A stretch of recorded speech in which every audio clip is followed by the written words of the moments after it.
to another episode of From Felon to Fabulous. I'm your host, Terrence Leftridge. The purpose of Felon to Fabulous is just a regular show with regular people who want a chance in life. A chance to be able to move past the hurdles and the negativity associated with being a felon and being incarcerated. They've done their time for the crime, and now all they want to do is shine. And they will let you know that they are going from felon to fabulous. Today's guest is Andy Williams, and he's got a fascinating story of change that I'm sure you'll want to listen to. He tells you how he's a returning citizen after 26 years of incarceration. But the good news is over the past 4 years, he's gone on to have a full-time job, plus start his own residential cleaning business. He's an outreach worker for ReConnections Outreach, and this is a story that you'll definitely want to hear. So let's join From Felons to Fabulous.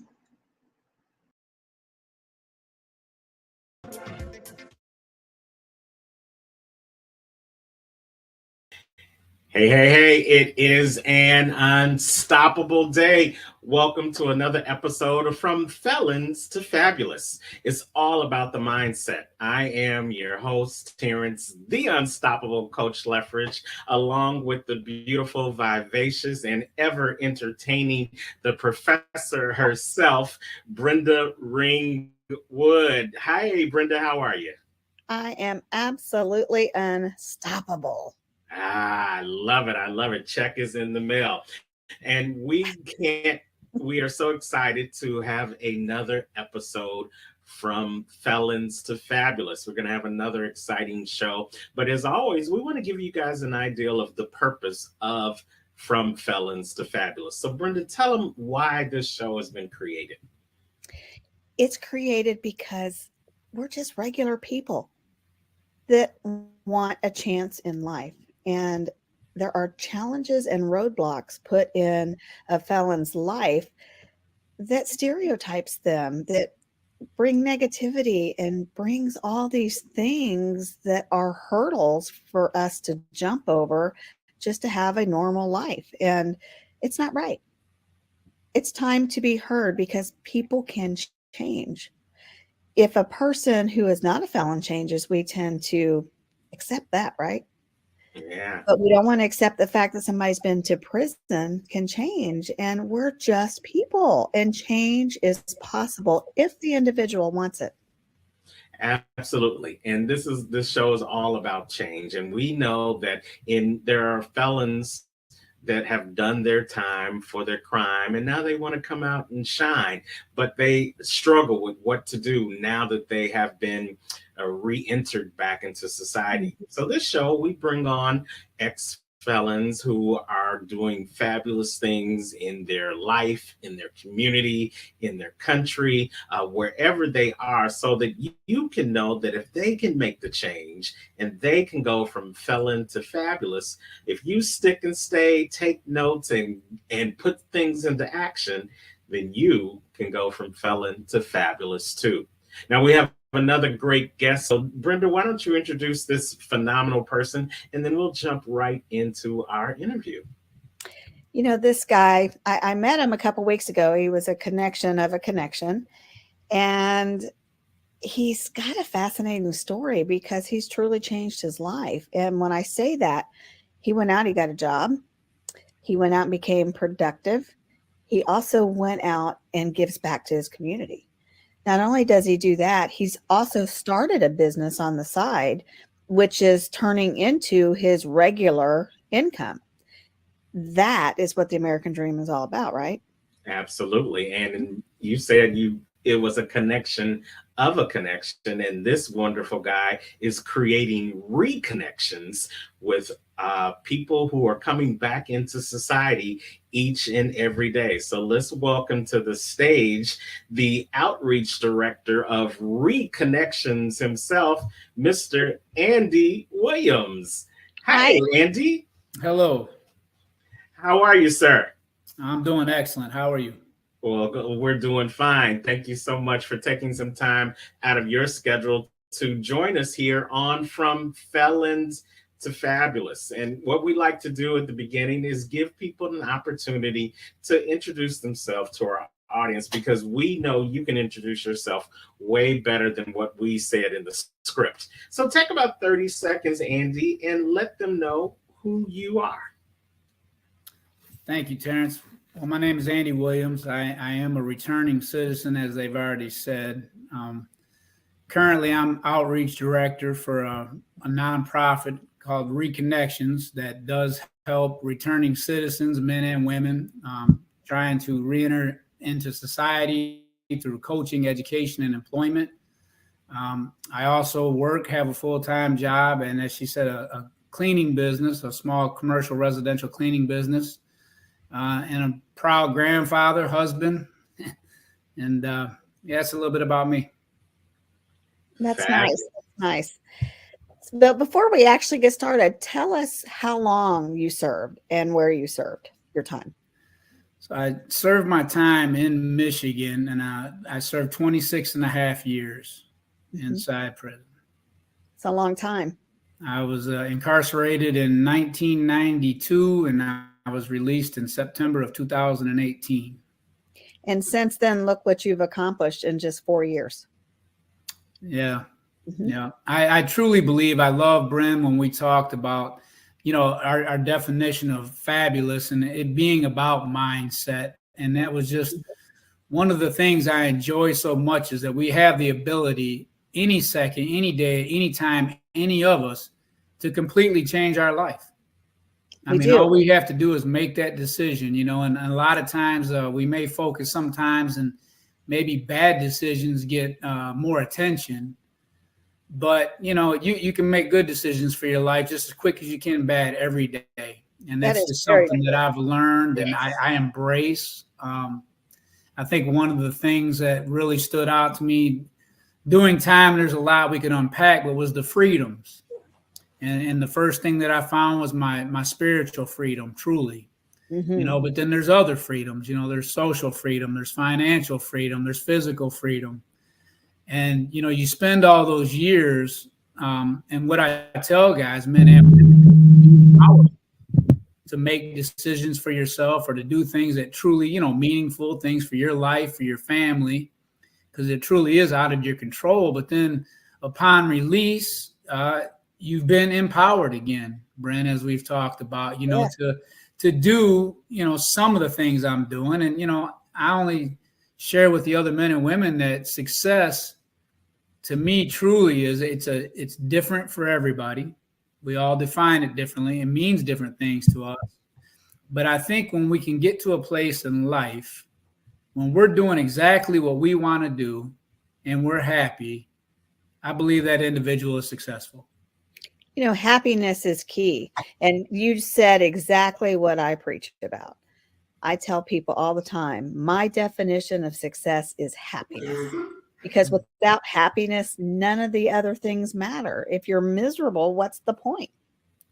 Right. When you've done decades in prison, tell me how you felt when you first got that sentence and you realized how much time you were going to be doing. What went through your mind?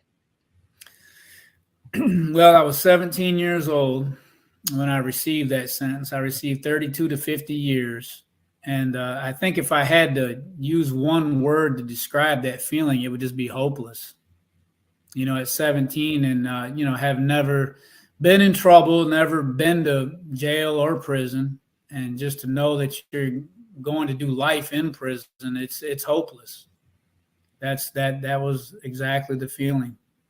Not knowing if just the uncertainty, there's no light at the end of that tunnel for a 17-year-old teenager. Well, yeah, you haven't even really lived your life yet outside of being a kid, that you don't even know what your life was going to be like. So to have that sitting, that's just a big weight sitting on top of you, and then the unknown, and then you're basically a kid going into prison.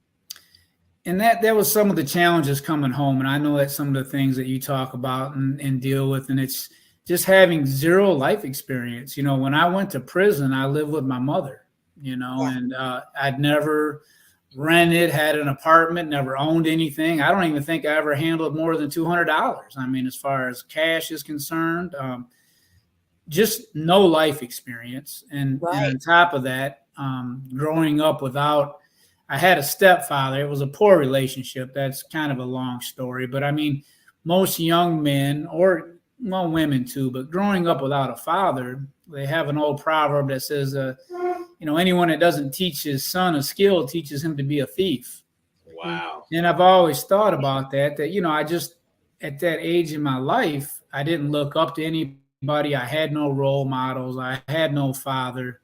I was just making terrible decisions, and poor choices and friends and, So kind of lost at that age. Yeah, at that age, you know the difference between right and wrong, obviously, but sometimes we let that peer pressure and what other people say, it really affects us more so as as a kid than it does as an adult. Not that it doesn't affect you as an adult either, but you're right in that I'm still learning about life, and then you get slapped in a prison cell. Yeah. Wow. So you got out. You decided that you were going to go after what it is you wanted. How was it when you first got out? Explain to me, after being in prison for 20 plus years, what that was like. I mean, that was like stepping into a new world now, wasn't it? You'd been in prison longer than you had been out. Oh, yeah. Yeah. It was a couple of things really stood out. I can explain. So the first thing that really stood out to me was how large everything seemed to me. When you go in, 27 years earlier, you're familiar with an area and streets and landmarks and just different things like that. And so you got two things going on, at least it was for me. One, a lot of those things had changed. So the things that I thought or was familiar with, or, the way I was remembering things was totally, it's different. And so that was one of the challenges. And of course, then the other one is just absolutely not knowing how to do anything. I mean, I could give you examples.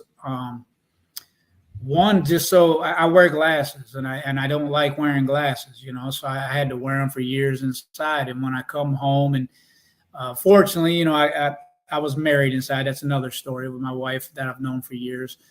But she was going to go help me get contacts, and we went up to the desk. Now, mind you, I've never dealt with insurance. I don't know anything to do. Right. Yeah. So the first place we go, her treat, I'm going to go get you, we're going to get contacts. We're going to go see the eye doctor. And we go to the front desk, and there's a couple nice ladies, they're asking for insurance and this and that. My wife leans over and tells me, hey, I'm going to go to the bathroom. And I literally had to tell her, no, you're not. Because I really did. And we laugh about it to this day because I was terrified, because I had no idea what to do. And you feel like, just for example, using that. So that appointment, I got to go in and see this eye doctor. Now I'm just walking home after 27 years and I have no history. So even the friendly questions of, so what do you do for work? Or, how, just the basic things that all of us can answer. I had nothing, and even in this case, he wants to know, well, what kind of work do you do? Because he needs to know how to help me with glasses or my vision. You do a lot of work up close, or, are you a laborer? What's your stress level going to be? Yeah. Yeah. And I just say, look, dude, I just got out of prison. I don't know. I mean, what do you say? Yeah. I had to deal with that at the dentist, and I actually had to just, I'm honest. So it's one of them you don't want to share if you don't have to, but when you're really pressed, and one of my dentists, the hygienist, just asking questions, I said, I just had to level with her. Look, I've been incarcerated. So I don't have a history. I don't know. Cause they want, well, where have you been? Where are you coming from? Who was your former, So anyway, it's just a lot of that. So you asked my challenges. I mean, that was just right out the gate, and it took a long time. And that's not including just how to do everything. My wife takes me to lunch. I don't know how to pay for a meal. You go to Applebee's, they got the little things on the table. You can pay right from your table, from the seat. Right. I never used a credit card. you know. I go to a gas pump, they're showing movies at the gas pump, you know, literally. They didn't have that, you know. Cell phones, when I went in 92, they didn't have internet. They didn't have, you know, cell phones like we have now. So there's just so many challenges. There were a lot of challenges. You came out a whole new world, technology, Literally. information. I mean, everything now is at your fingertips, where before, I think you went in when we still had pagers. Yeah, that's exactly it. Yeah. Yeah. That's about the time I went in was with pagers, and, you know, the cell phones used to be the big suitcase ones, right? Right. The phone in a bag. Yeah, correct. But An actual car phone. Yes. Yep. But getting out and understanding what web browsers are and this and that, and, you know, it just no idea. How These did you smartphones. overcome this? What prompted you to do what you're doing now? Well, that vision started when I was still inside. One of the things that really opened my eyes, well, it was modeling. So, you know, there was a man that I seen that I knew inside, and, you know, his wife, and he must have had about 5 kids, but he was a business owner. And I didn't see that he was really acting totally responsible, really, but you know, just the fact that he could own a business and that his wife come up, and I remember him telling me, you know, she takes care of it while I'm in here, you know, which was unfortunate. But I remember thinking that, you know, if he could do it, and I knew him, I'm like, well, I could do that, you know, having never been exposed again, because, you know, I was a kid coming in. So that was the first time I had that thought. And then the thing that really, you know, I used to love to read. I still love to read, but I used to read a lot, you know, and one of the books That thing you do in there. Yeah, well, yeah, you can either waste time, you know, I mean, there's a lot of things you can still do in there, you know, I mean, you can still abuse drugs, alcohol, you can, Yeah, you know, you can still do available. the wrong things, right? You still definitely have the choice to do the wrong You thing. can even still commit crimes while you're in prison. You can commit crimes, and yeah, everything there's available, but your freedom to move about outside of that fence, you know, but everything else is still there. But there was a book to answer your question, though. I read, and a lot of people are probably familiar with it. It was old at the time, was Robert Kiyosaki, Rich Dad, Poor Dad. And that was the first time that there was just a shift in my thinking that, you know, I could have financial freedom. I knew that coming home, I wasn't going to be able to do things the traditional way. You know, when you're 20, they tell you, 18, you know, you go to college and get a job and start saving, and the miracle of compound interest, and, 65 retire. Well, when I'm coming home at 45 with 20 or so years to retirement, that's just not an option. No, it's not. You're starting over. Yes. Yeah, I mean, you still have 20 some years to go before you can retire. Correct. If you were to start a regular job right now and stay at that same job to earn the retirement. And you can imagine all the many opportunities I had coming out with my criminal past to get a job that would support me. You were just very well sought after. I mean, people were knocking down the doors to get to you, right? Absolutely. So I'm fascinated by the fact that Rich Dad, Poor Dad was a book that you read. How did that inspire you, and did that motivate you in a different way than up to that point of your incarceration? So that taught me about financial freedom, was what, key word that I always, share with my wife and stuff like that. But that was the first time I really understood what passive income is. Okay. And how to create wealth, and it's not that I aspire to be rich but I just want the same things that other people want, right? We want to be able to retire. I want to be able to take care of my family and kids and grandkids. And, so that was the path. That was something I seen. I love business. And the more I read about it, and then towards the very end of my incarceration, I was able to take some college courses. They finally reintroduced that, which they didn't have for many years in the Michigan Department of Corrections. But I was able to get a business certificate from Jackson College. So, exposed myself to it that way a little bit. And Beyond that, I thank God personally. I mean, it's just, I believe that we got to be able to recognize opportunities. And I believe, like you both know, with the right mindset and doing the right things, and and when you see those opportunities, you got to take them. And I've been blessed to see a few, and that's just exactly what I've done. I've capitalized on that. Well, it's nice to see that you came out with a mindset to still succeed instead of the mindset of, look what all I've lost. How am I ever going to make it through this? Nobody's going to want to hire me. And I know we think about that, but you still worked through that, because it's so easy to just give up and to go back to what you know, even if you go back to what you knew at 17. Yeah. It's easy to do that. And you didn't. You stepped out. And, many will say, well, 4.5 years isn't that long. It's a lot of time. It's a lot of time for you, coming from where you've been from for as many years as you've done, to come out. It's almost like stepping foot on another planet. Yeah. The way our world has changed, and you adapted to that, you embraced that, and you went forward. And I'm not talking about making tons of money. I'm talking about your mindset. You didn't let it stop you. And what I love about it is, many times when we think of people who are incarcerated, we think of them just counting the time, just watching, putting the X on the wall or putting the X on the calendar. This day's gone, this day's gone. But you actually made the time count.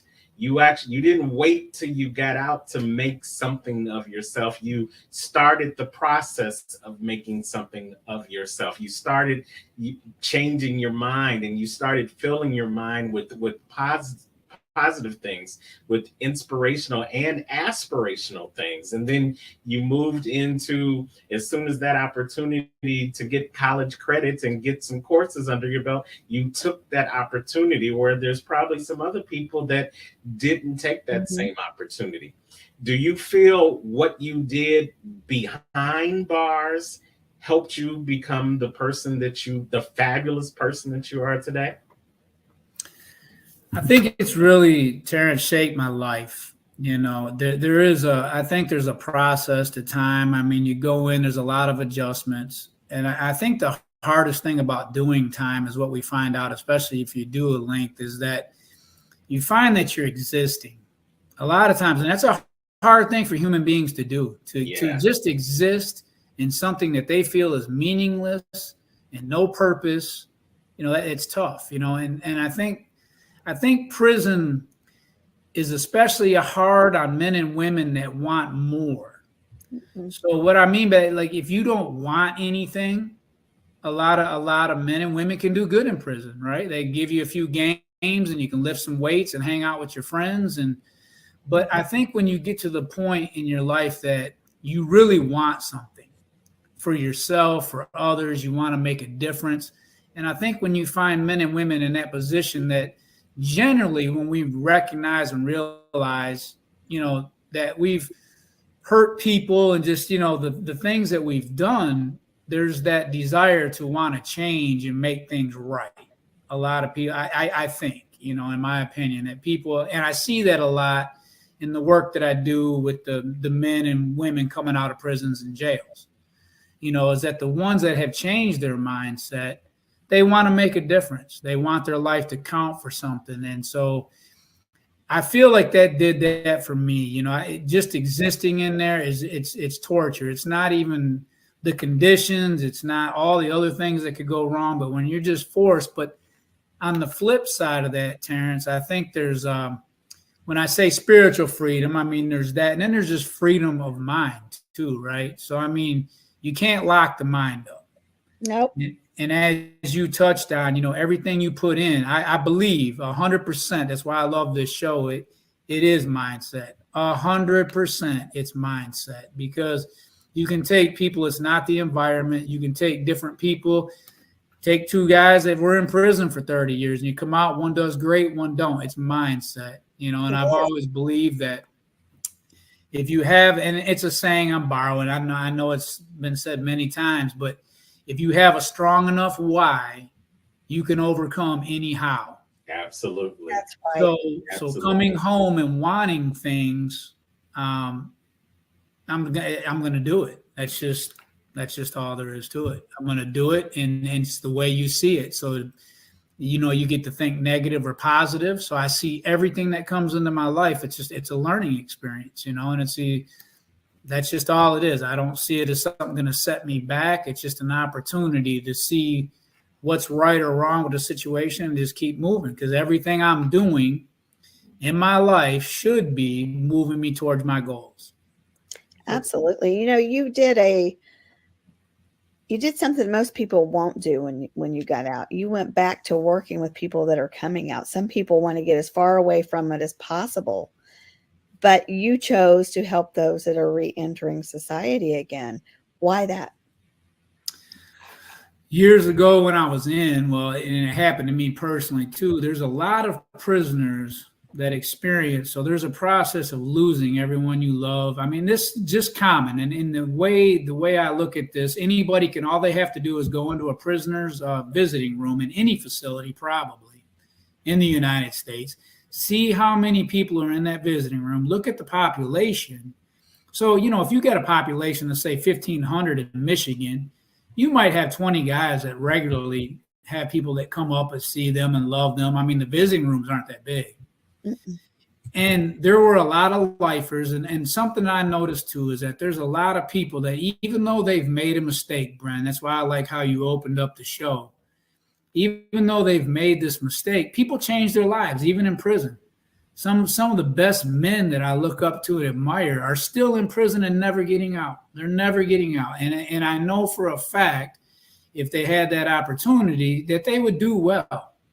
But they made a mistake at 20 years old that, they're paying the ultimate price for that, and our government doesn't seem to believe that people can change even while they're in prison. Once you get that sentence, there's no reevaluating later.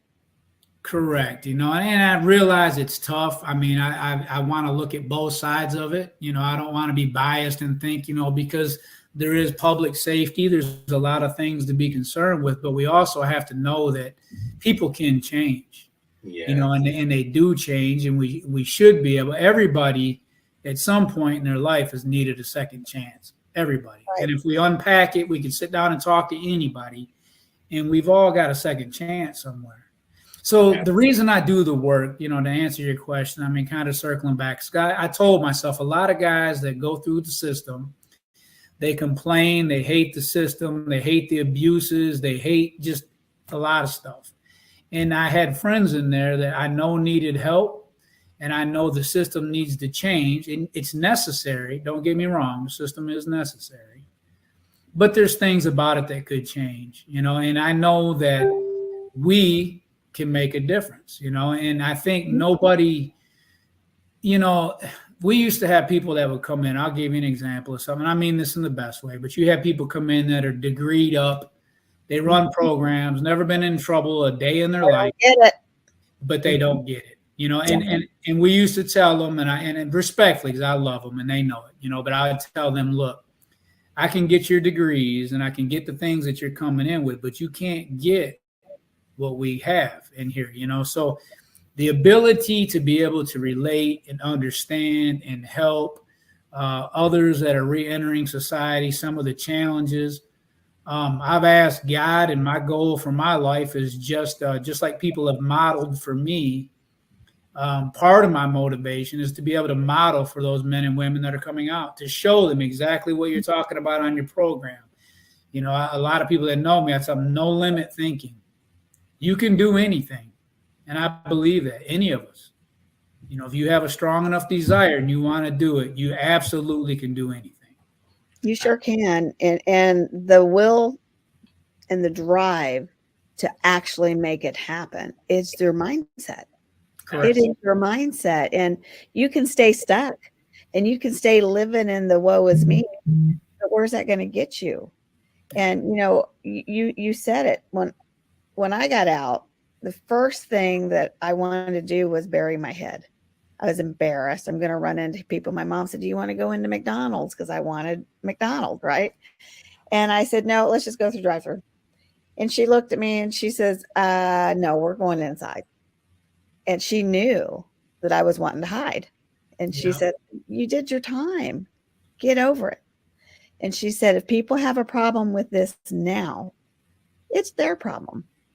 So I did. I went in, but it's still in the back of my mind. I'm looking around the room. Is there anybody in here I know? And you go through these motions of embarrassments. You're ashamed. You go through all of these things that you think because of where you came from, that your life is over. And I finally just said, no more. No more. I can do whatever I want to do because nobody can take my experience or my education or the way that I feel away from me.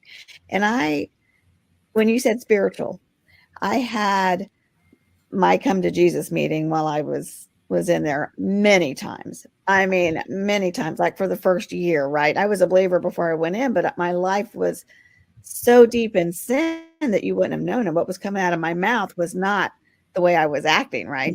Yeah. So I said, okay, God, I'm going to do it your way this time. I'm going to let you lead this. And I never would have ever dreamed that this is what I would have been doing if you would have asked me this 4 years ago at all. Yeah. So we have a lot in common there because 4 years can make a difference. 1 year can make a difference. 1 week can make a difference if you have that mindset. Yeah, 1 day can make a difference. And, someone way smarter than me said that wherever you are in life, your mind got there first. And so if you're in a bad situation, your mind got there first. But if you're looking to find yourself in a new situation, in a good situation, your mind has to get there first. And that's what I love about your story. You changed your mind before your body physically got there. Your mind was already on the outside and moving towards greater things in Andy's life before Andy ever stepped foot into this whole new world that he found himself in. And because of that, you're doing great things. You've made great connections. And what I love about your organization, now you're making reconnections. You're reconnecting other people with this brand new world and helping them through the process as well. Tell us a little bit more about the organization, and then tell us how they can reach out to you if they want more information about your story or about what you're doing right now, Andy. Absolutely. So ReConnections is a nonprofit organization in Flint, Michigan. We serve around the Genesee County area.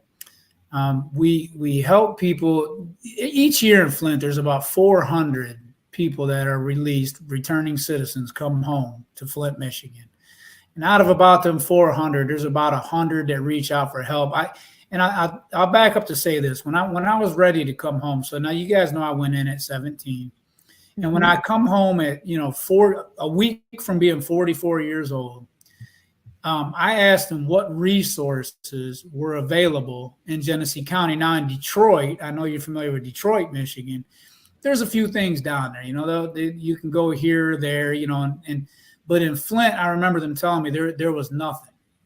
I mean, there wasn't even a pamphlet. There wasn't a phone number. There was nothing they can give me. So long story short, through my agent, I had asked about a resource, and she said, I'm going to connect you with a job specialist. And that man's name was Dennis Winan. He's the executive director of ReConnections. He started it back in about 2015. Very passionate, has a great story anybody would want to hear. Never been incarcerated a day in his life. CEO, God called him to give up what he was doing and start this organization. And it's amazing. So when I met him, I just knew, and even to be honest, at that time, I didn't need everything it offered, but this was my opportunity to learn, and this is where I could give back. This is where, I could use those talents God had given me to help and make a difference. And so what we do is we take men and women coming home through coaching, education, and job employment, because it used to be the stigma, a felon to get a job was non-existent. I mean, you guys remember that. You come home, you check the felony box, you're not even getting a job at McDonald's. And so I think at that time back then, the climate wasn't as friendly as it is now, because with post-COVID and the way jobs and, you know, employers need employees, they've really started to take a look, which has helped us break down some barriers for the men and women coming home. Because, you know, we know as well, too, when you come home and you do want to make a difference, we know that there's something to prove.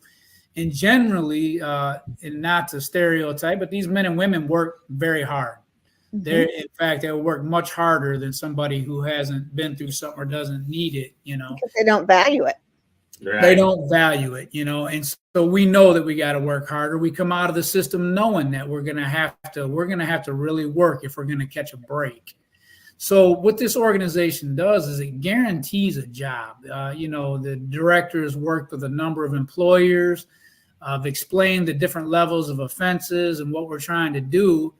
And we've allowed men and women to select themselves. And so in essence, we're gleaning out the best people that want to make a difference, people that we know are going to be successful. And we give them all the resources. One thing that they've done, Dennis has done, it's brilliant, is when you come home, and this could work in any city, I believe this anywhere, is that there are a lot of resources to reach out. So you come home and you need to run to this office and go downtown over here and go see your medical over there. And what he's done through this program is brought all of these people to this program. Okay. So there's representatives for financial institutions, for your medical, for anything that you need. And what we like what I'm proud about is when men and women leave this program, if they don't succeed, it's by choice. Yeah. Because every resource has been given to them. So at the end of this program, it's you know, a 5-week program, intentional, because we know that the first pressing thing that everybody needs when they come home is a job. Yeah. Right. You know, so we try. Yeah. Especially at the state level, because on the federal level, you tend to get let out to a halfway house. Right. The state level, they don't care if you have a place to go, really. They do not, and we do not have a lot of that available. That's something even here that's a need, is housing and stuff like that. So, you know, but to get a job is crucial. So, you know, we get men and women into jobs. Another requirement of this program that I think is really important is that they're set up with a life coach. And this is just someone that comes alongside, you know, stirs up the gifts. The requirement is for 6 months that they stay with their life coach. And we're very proud of the success. I mean, you know, you might only get, maybe 6 to 10 students a class. You can only do so many a year. But, you know, as far as recidivism, I mean, out of there's about 150, I believe, in the neighborhood of that. But I think we've only had 6 maybe return to jail or prison out of that number. And a lot of them low. Very, very low. Very, very low. And it's just something that we're proud of. If you go to the website, worker-ReConnections.org, you can go on there and see there's photo albums, events, different things about the organization. So you can check us out. You know, I'm in a class. I'm a graduate of it as well. So you can see me in, I think, class 15, I believe. You know, we teach the men and women everything. You know, you get them suits, teach soft skills, how to interview, you know, just everything to succeed, you know. And one of the things I like to tell people that I meet, and this is something I didn't understand inside, was you're not even told what it means to be an adult. You know, you go to prison at 17, who's teaching you, right? Yeah. You know, and who do you got guiding you in there, you know? But it was a long time. Sometimes not the best people. Right. Sometimes not the best, you know, and it's a whole different culture. We know that, Bren. And, you know, inside there, there's things that you got to unlearn, you know, going in and out. That's a statement, yes. Yeah. You have to unlearn some things. I couldn't have put it better. Well, you know, I think the importance of reconnecting people to society is like, so when you go into prison, it's a total, you know, here's your mindset too, right? I mean, it's a culture change. You have to change. You have to change. There's a whole new set of laws that govern things. And, it's just life is different and you have to get, used to that. And so when you come home, it's the same thing, all these things that you've learned in there that's kept you alive for 30 years, you need to unlearn again and adapt when you're coming home. Yeah. Right. And it's really tough. I mean, it can be tough, It absolutely is. So give us some words of wisdom to our viewers that have been out, that feel they just aren't where they need to be. Give them some encouragement. Well, my encouragement is that I believe, as I've already said, you can do anything. One of the greatest feelings, I think, for all human beings is that we are in control and have power over our lives. And I think when things go bad, sometimes we could make excuses, but when they go well, we're proud and we love those moments. And I think we get to choose each and every day. And I think my advice to kind of back up to what Bren said is that, put God first. That's just something when we talk about mindset, I think of Romans 12:2, without getting too preachy, be renewed by the transforming of your mind. That was part of my process, not just the book, but, it really began when I just told God, and, there's a scripture that says you got to lose yourself in order to find yourself. Yes. Yeah. Mm-hmm. And I really believe that. I think we get to a place in life where we're totally, we've suicidal, we're tired, we're ready to give up, meaningless, hopeless, all those words we talked about. But, God, it's, he will open up our eyes, and it's God that gives us purpose, that gives us meaning, that really can change your whole life. So, I mean, I guess that's the greatest words of wisdom I could give anybody, put God first. That's great advice. It worked for me. Very That's what good. got me out. That's what got me out early. Change your whole life. Everything changes after that. It sure Very does. good advice. And we're so glad that you shared that. We're so glad that you went from hopelessness going inside to fabulousness coming out. And I always say, thank God you don't look like what you've been through. You don't look like you've been through decades of incarceration. You are full of life, you're full of vigor, you're full of inspiration and motivation. And that is the key to becoming fabulous. So we thank you for sharing your fabulous story with us, Andy. Again, Andy Williams, Outreach Director of ReConnections. You can reach him at Andrew W. Make sure you get that second W at ReConnections.org. Make sure you put that dash in there. And you can go to their website and see all the fabulous things they're doing in Genesee County, www.reconnections.org. Andy, we thank you so much. Thank you for being on the show. Thank you for sharing your story. And thank you for all that you are doing in the community to help returning citizens get reconnected back to a whole new world and move from felon to fabulous. Thank you very much. It's needed. People need you. They need what you're doing, and they need that hope. Bren, Terrence, thank you both. And I would just say continue being fabulous. But God bless you both on the work that you're doing. So thank you. God bless you too. Stick and stay after the recording. Okay. That is Andy Williams, you guys. Andy Williams, he is the outreach director for ReConnections. We thank you so much for being here with us today, Andy. And you guys, that is a wrap. That's a wrap for another episode of From Felon to Fabulous. I think it was a great show. What do you think, Bren? I love anybody that has a story of change. Because, that's what I'm about, is I'm about change.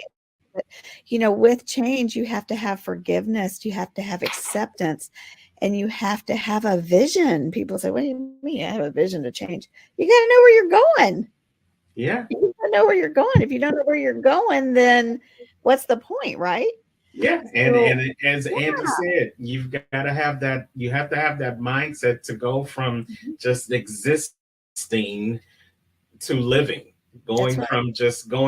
going from just counting the minutes into making every second count. And if you need help in doing that, then you definitely need to watch this story, watch this show in the replay, watch all of our episodes from Felon to Fabulous, because we are interviewing fabulous returning citizens doing great things in the world that can help you, a returning citizen, go from felon to fabulous. And hey, maybe you might be interested in being interviewed for the show.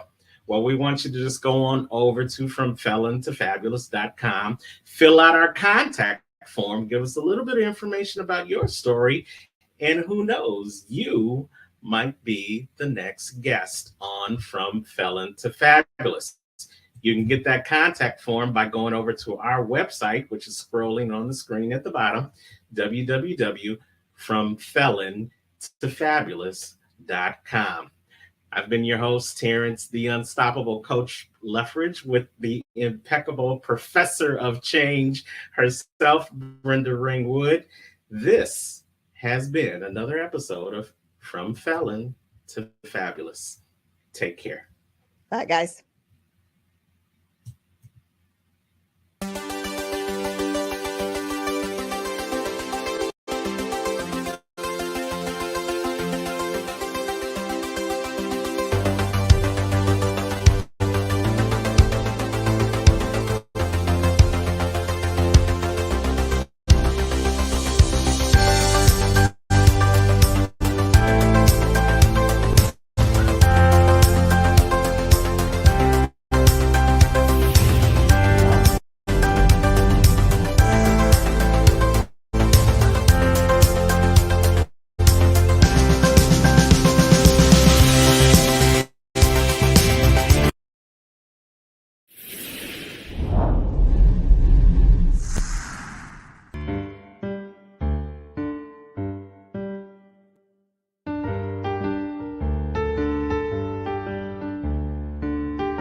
Hello, my name is Brenda Ringwood. I am the founder of the Becoming the Best You movement, where we help people become the best versions of themselves. I wanted to talk to you today about Dr. Lotus Richet's Harness Your Thoughts book that's coming out. You see, I'm out here walking my property. It's very peaceful. I live in the country, and I didn't used to have peace in my life. And if I would have had a book like hers a whole lot sooner, I probably would have started the movement B2BY a whole lot sooner. Because you see, I needed to harness those thoughts. I was using my thoughts for negativity, and I was thinking I wasn't good enough, and I just wasn't living to my full potential, and I had to realize that I had a value and a worth. And her book helps you to harness those thoughts, to get over the why me instead of the why not me. Why not you? You have a value. You have a great future in store for you. Use this book to set that future up. Harness those thoughts to propel your life forward. Dr. Lotus Richet's book is just phenomenal.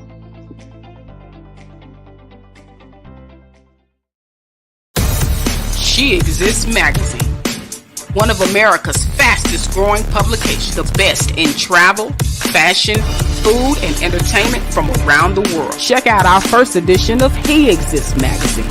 Looking for an ad space or feature? Contact us for your next spot. She Exists magazine, digital publication coming soon. Subscribe today.